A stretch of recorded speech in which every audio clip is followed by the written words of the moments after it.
15వ రోజు పారాయణము. ఆ మరునాడు కార్తీక పౌర్ణమి కావడం వలన నైమిషారణ్యంలోని మునులందరూ సూతమహర్షి ఆధ్వర్యంలో వనభోజనాలను ఏర్పాటు చేసుకున్నారు. ధాత్రి వృక్షసంయుతమైన చక్కటి ప్రదేశాన్ని చేరారు. ఉసిరి చెట్టు క్రింద కార్తీక దామోదరునిగా ప్రఖ్యాతుడైన శ్రీహరి ప్రతిమని ఏర్పరిచారు. ఉసిరికలతో హరిని పూజించారు. అనంతరం గోవిందనామస్మరణతో వనభోజన సమారాధన నిర్వర్తించారు. తదనంతర వీధులనన్నింటినీ నిర్వహించుకొని సాయంకాల సంధ్యావందనాలు పూర్తి చేసుకున్నవారై తులసీ బృందావనాన్ని ఏర్పాటు చేసుకున్నారు. అక్కడ పునః విష్ణువును కార్తీక దామోదరనామునిగా ప్రతిష్ఠించారు. ప్రాణప్రతిష్ఠాదుల్ని చేశారు.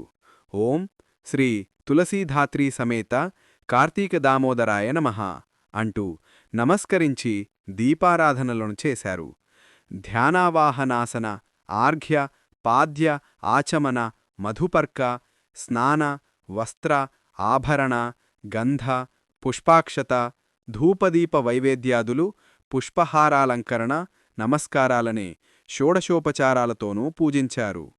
విష్ణువుకు ఎదురుగా చిలవలు పలవలు లేని మంచి కలపస్తంభాన్ని నాటి దానిమీద శాలివ్రీహి ధాన్యతిలాదుల నుంచి ఆ పైన ఆవునేతితో దీపాన్ని వెలిగించి శ్రీహరికి అర్పించారు. అనంతరం కార్తీకమాసాదిగా తాము చెప్పుకొనిన స్కాందపురాణాంతర్గత విశేషాలను, సోమవార వ్రత, కార్తీక పౌర్ణమి స్నానాది పుణ్య సంచయ కథాస్వరూపాలైన తత్వనిష్ఠోపాఖ్యానము, శత్రుజిచ్చరితము, వనభోజన మహిమ, దేవదత్తోపాఖ్యానము, అజామిడోపాఖ్యానము, మంధరోపాఖ్యానము, శృతకీర్త్యోపాఖ్యానము, అంబరీషోపాఖ్యానము మొదలైన వానిని పునఃపునః మననం చేసుకున్నారు.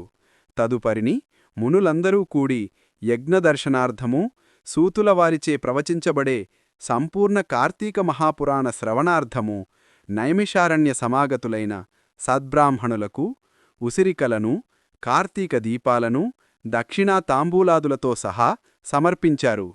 ఆ రాత్రి కాలాతిక్రమణాన్ని కూడా లెక్కచేయకుండా హరినామస్మరణలతో, సంకీర్తనతోనూ, నృత్యగానాద్యుపచార సమర్పణలతోనూ గడిపినవారై భక్తిపారవస్యంతో తన్మయులై జన్మ సాఫల్య సంతృప్తులయ్యారు సూతసౌనకాది మునిప్రవరులు.